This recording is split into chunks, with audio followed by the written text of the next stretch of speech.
Hi friends, இன்றைக்கி பார்த்தீங்கன்னா September 20ஆம் தேதி.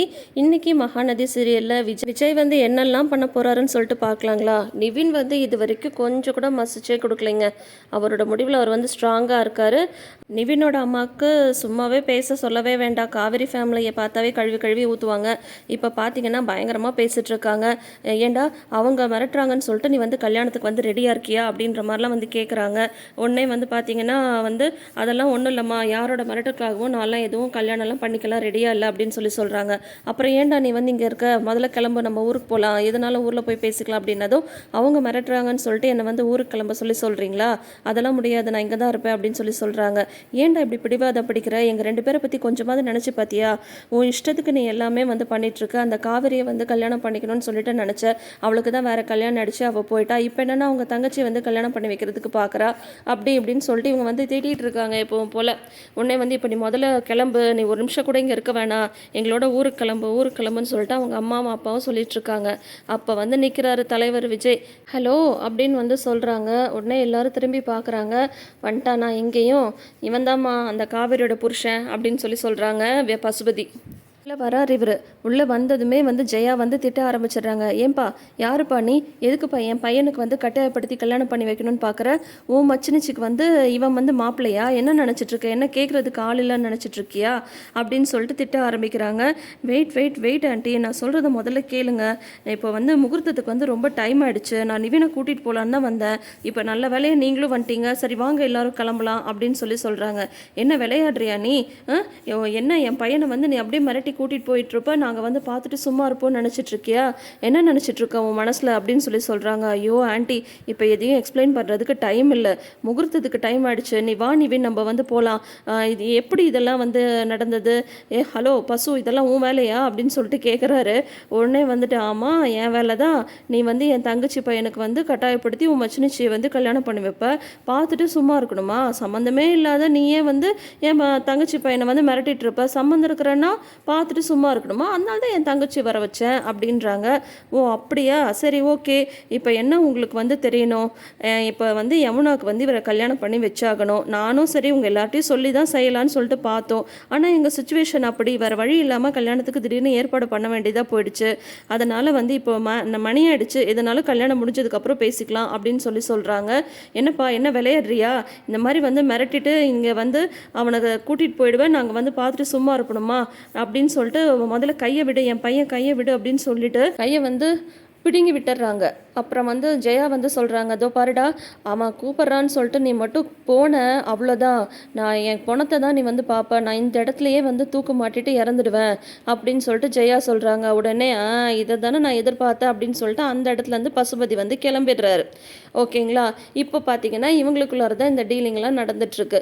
உடனே வந்து விஜய் வந்து சரி இது வந்து பிரச்சனை வேறு மாதிரி போகுது அப்படின்னு சொல்லிட்டு உஷாராயிடுறாங்க. உடனே விஜய் வந்து சொல்கிறாங்க, அதோ பாருங்க ஆண்டி, உங்ககிட்ட நான் கொஞ்சம் பேசணும், முதல்ல வாங்க, நான் என்ன நடந்ததுன்னு நீங்கள் கேட்குறீங்கல்ல, எதனால் இந்த கல்யாணத்துக்கு ஏற்பாடு பண்ணியிருக்கோன்னு சொல்லிட்டு உங்ககிட்ட நான் கம்ப்ளீட்டாக சொல்கிறேன்.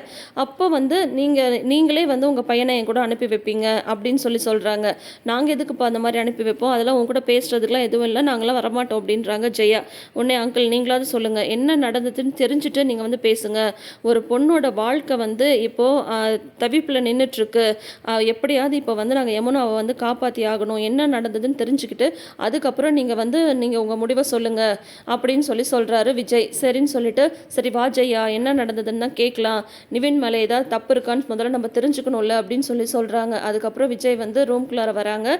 நிவின் வந்து வெளியில் தான் நிற்கிறாங்க. விஜய் வந்து இந்த மாதிரி நடந்ததெல்லாம் வந்து சொல்கிறாங்க. அது யமுனா வந்து சூசைட் பண்ண போனாங்க இல்லையா, அதுலேருந்து வந்து சொல்கிறாங்க, நிவின் வந்து ஹெல்ப் பண்ணுறன்ற பேரில் யமுனாவுக்கு வந்து ஃபால்ஸ் ஹோப் வந்து கொடுத்துட்டான் அப்படின்னு சொல்லி சொல்கிறாங்க. உடனே வந்து ஜெயா வந்து சொல்கிறாங்க, அவன் அந்த ஃபேமிலிக்கு ஹெல்ப் தானே பண்ணியிருக்கான், அவள் வந்து தப்பாக ஒரு எண்ணத்தை வளர்த்துக்கிட்டு அதுக்கு என் பையன் என்ன பண்ண முடியும், அதுக்காக உடனே நீங்கள் வந்து கல்யாணம் பண்ணி வைப்பீங்களா அப்படின்னு சொல்லி கேட்குறாங்க. பிடிக்காத ஒரு கல்யாணத்தை எப்படி அவனுக்கு வந்து செஞ்சு வைக்க முடியும் அப்படின்னு சொல்லிட்டு கேட்குறாங்க ஜெயா. உடனே வந்து விஜய் வந்து சொல்கிறாங்க, அப்போ ராகினியும் பிடிக்காம தானே கல்யாணம் பண்ணி வைக்க நீங்கள் ஏற்பாடு ஏற்பாடு பண்ணீங்க, அதுக்கு என்ன சொல்கிறீங்க, அதோ பாருங்கள் இப்போ வந்து புரிஞ்சுக்கோங்க அப்படின்னு சொல்கிறாங்க. ஏங்க இவன் சம்மந்தம் இல்லாமல் எதுக்குங்க இப்போ ராகினி விஷயத்தில் இங்கே வந்து இழுக்கிறான். அது வந்து அந்த கல்யாணத்துக்கு நம்ம ஏற்பாடு பண்ணோன்னா நம்ம வந்து அவனோட பெத்தவங்க, அதுக்காக நான் அவனோட வாழ்க்கையில் எந்த முடிவு எடுக்கிறதுக்கும் நம்மளுக்கு வந்து உரிமை இருக்குது. ஆனால் இவனுக்கு என்னங்க உரிமை இருக்குது அப்படின்னு சொல்லி கேட்குறாங்க.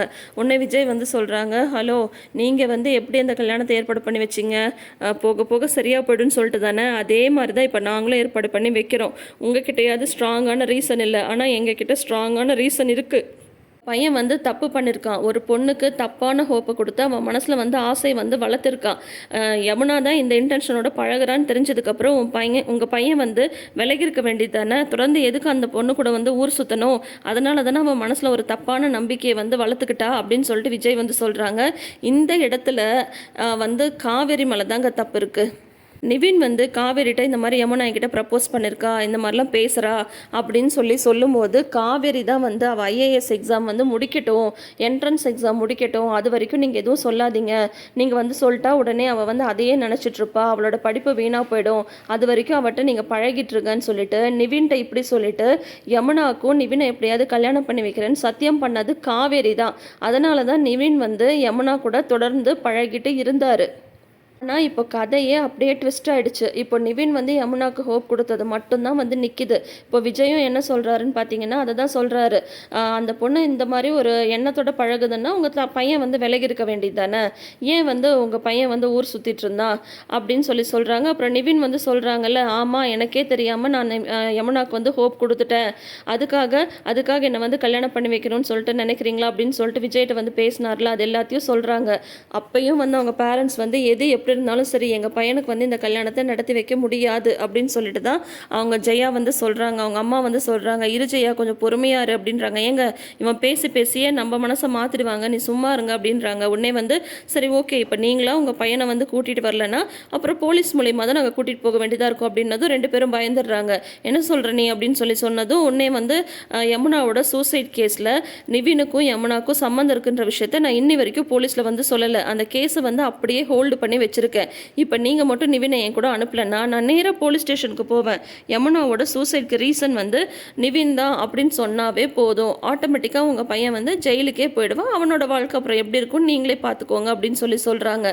என்ன நீ இதெல்லாம் சொல்லி எங்களை வந்து மிரட்டுறியா அப்படின்னு சொல்லிட்டு இருக்காங்க. நடக்க போகிறத தான் நான் வந்து சொன்னேன், உண்மையை தான் சொன்னேன். நான் இவ்வளோ தூரம் சொல்கிறேன், ஒரு பொண்ணோட உயிர் வந்து உங்கள் பையன் கையில் தான் இருக்குன்னு சொல்லிட்டு எப்படியாவது யமுனாவை காப்பாற்றணுன்றதுக்காக தானே அவசரமாக நாங்கள் இந்த கல்யாணத்தை வந்து ஏற்பாடே பண்ணியிருக்கோம், மறுபடியும் அவள் ஏதாவது பண்ணிக்க போகிறாளான்ற பயம் எங்களுக்கு அப்படின்ற மாதிரி விஜய் வந்து சொல்லிட்டுருக்காரு. இப்போ கிட்டத்தட்ட நிவினோட அப்பா வந்து கன்வின்ஸ்டு, ஏன்னா வந்து நிவின் தான் வந்து ஃபால்ஸாக ஒரு ஹோப் கொடுத்துட்டாங்க அப்படின்ற மாதிரி வந்து நிவினோட அப்பா வந்து கன்வின்ஸ்டு.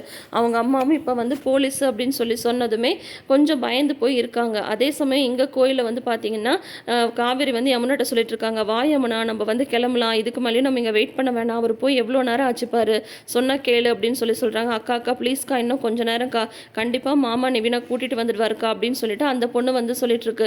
ஏன் நான் தான் சொல்கிறேன்ல, இதுக்கு மேலே இங்கே நிற்கிறது வந்து வேஸ்ட்டு, நான் எவ்வளோ தூரம் நிவின்ட்ட வந்து பேசி பார்த்தேன், அப்பயும் அவர் வந்து ஒத்துக்கல யமுனா, நான் சொல்கிறது கேளு வாடி போகலான்னு அவங்க கையை பிடிச்சி இழுத்துட்டு வா போகலான்னு கூட்டிகிட்டு வராங்க. பார்த்தா அங்கே பசுபதி வந்து நின்றுட்டுருக்காங்க. அதை பார்த்துட்டு காவேரி வந்து ஷாக் ஆகி நிற்கிறாங்க. இதோட இன்னைக்கு எபிசோடை வந்து முடிச்சிருக்காங்க. பசுபதி வந்து காவேரி கழுத்தில் கத்தியை வச்சுட்டு ராகினி கழுத்தில் தாலி கட்டுன்னு சொன்னதும் ஒன்று தான். இப்போ பார்த்தீங்கன்னா நிவின் கழுத்துலேயே கத்தியை வச்சுட்டு ஒழுங்காக தாலி கட்டுன்னு விஜய் சொல்கிறதும் ஒன்று தான். என்ன தான் விஜய் வந்து எவ்வளவோ ரீசன்ஸ் வந்து சொன்னாலும் யமுனாவுக்கு ட்ரீட்மெண்ட்ன்ற ஒரு விஷயத்தை பற்றி கூட அவங்க யோசிக்காமல் நிவினை வந்து கல்யாணம் பண்ணி வைக்கணுன்ற அந்த ஒரு மோட்டிவில் தான் இருக்காங்க. ஸ்டோரியை இந்த மாதிரி தான் கொண்டு போகணும் அப்படின்ற மாதிரி டைரக்டர் முடிவு பண்ணிட்டாரு. ஸோ என்ன நடக்குதுன்னு அடுத்த வாரம் பார்க்கலாம். வெயிட் பண்ணுங்கள். தேங்க்யூ.